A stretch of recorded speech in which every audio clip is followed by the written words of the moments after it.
একে ভালো করে বন্ধুরা বেছে নেব। বেছে নেওয়ার পরে একটা একটা করে ভালো করে দেখে বেছে নিতে হবে। বেছে নেওয়ার পরে আলাদা করে রেখে একে ভালো করে ধুয়ে একটু জল ঝরে গেলে তারপরে একে পকোড়া করা যাবে। ফ্রেশ, একদম ফ্রেশ। দেখো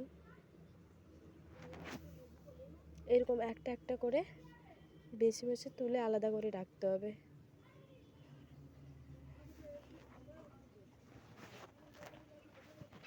তো বাছা হয়ে গেছে, এবার ধুয়ে নেওয়া যাক। এটাকে ভালো করে ধুয়ে নিয়েছি, এর সাথে পাতাকপি আর পেঁয়াজ দিয়েছি, দিয়ে ভালো করে চটকে নিয়েছি। একটু করে গরম মশলা দিচ্ছি, দেওয়ার পরে একটু করে হলুদ দিয়ে দিতে হবে। হলুদ না দিলে ভালো কালার আসবে না। হলুদ 2 চামচ বা 3 চামচ পরিমাণ মাপে হলুদ দিতে হবে। হলুদটা দেওয়ার পরে একটু করে ঝাল দিতে হবে, আর অবশ্যই কাঁচা লঙ্কা কেটে দেবে।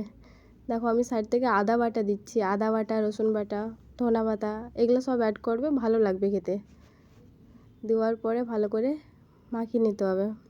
ভালো করে নরম করে মাখিয়ে নিয়ে তারপরে বেসনটা দিতে হবে। বেসনটা দিয়ে একটু ভালো করে মাখিয়ে নিতে হবে। জল অ্যাড করা যাবে না বন্ধুরা, এতে জল অনেক বেরাবে। এরপরে তেলটা গরম হওয়ার পরে একটা একটা করে এতে ছেড়ে দিতে হবে কড়াই। দেওয়ার পরে একটু লাল হয়ে গেলে উল্টে পাল্টি ভাজে নিতে হবে।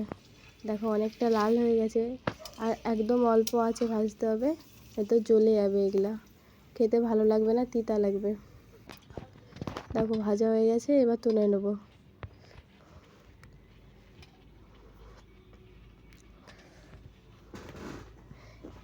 তুলা হয়ে গেলে আমরা দেখাচ্ছি একটা খেয়ে কেমন মচমচা হয়েছে বা কেমন ভিতরটা ভালো হয়েছে। দেখো তোমরা,